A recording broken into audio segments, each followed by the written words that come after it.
Here's a quick how-to on a 5th gen 4runner. Front differential, rear differential, transfer case, and drive shaft service. It's 2010 to 2021. The tools you're going to need: floor jack is optional. I prefer to lift and level.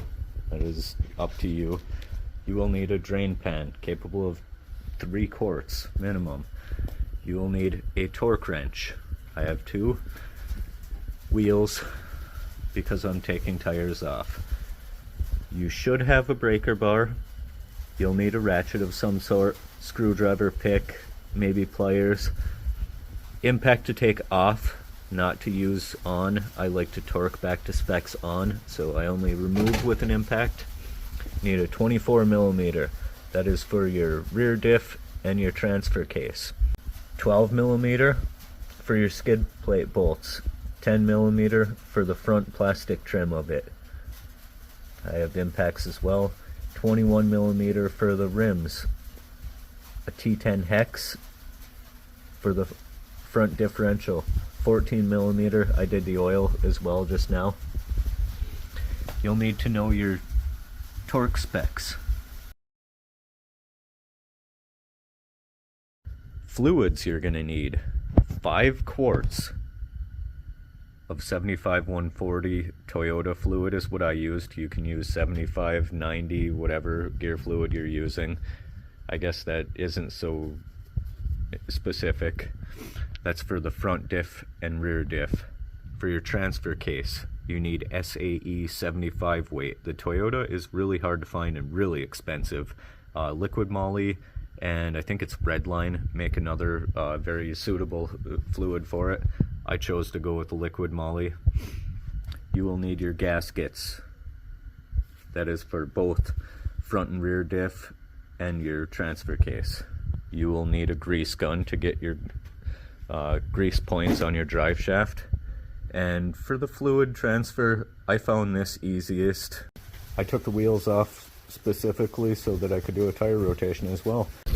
And we're talking about this bolt, this one, and this one. Those are 12mm. This one, that one, and this one, those are 12mm. And these 2 on the plastic trim are what I take off. Those are 10mm. On the driver's side front, this is your front differential. This is the fill plug. This is your drain plug. Make sure that your fill plug comes out first, because if that cannot come off, you're kind of out of luck. You need that to come off first. Then take off your drain plug, drain the fluid, fill the fluid back up until it is coming out of the hole. Now that's why I have this lifted up so that the vehicle is level. I want as much fluid in there as possible. After you have it filled, put your new washers on and tighten everything up torque to spec. I think this was 46 and this was 29.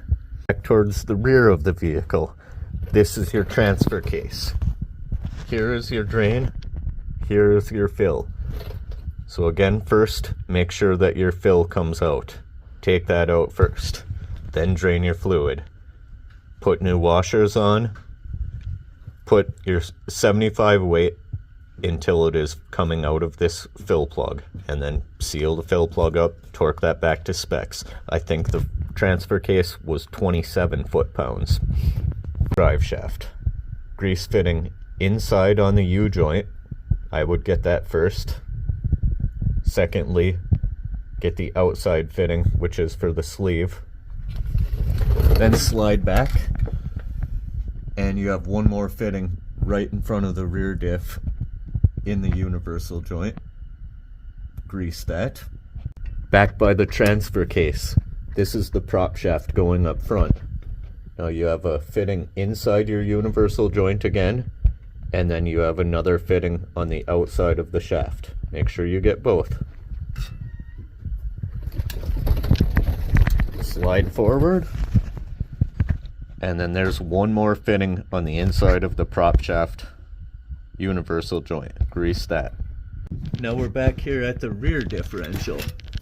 On the bottom is your drain plug, top is your fill.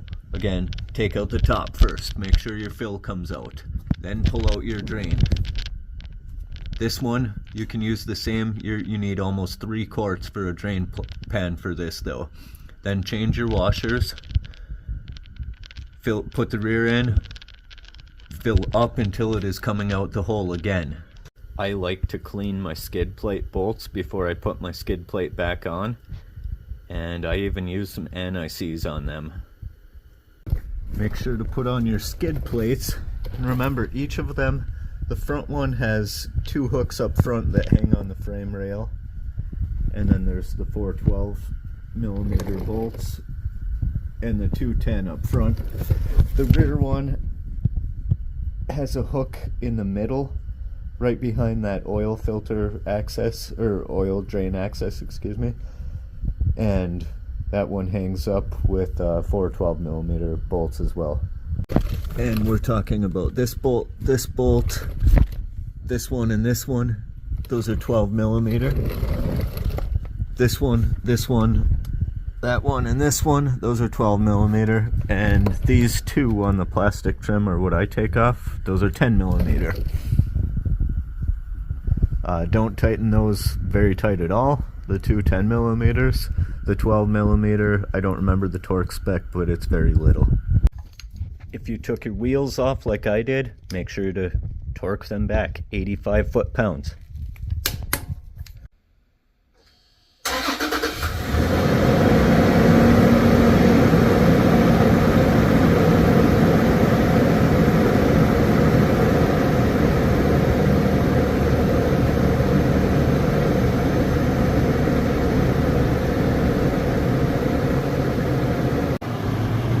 All done, ready to hit that snow. After you get a brief ride in, you stick that lug nut wrench on and make sure every lug nut is 85 foot-pounds again.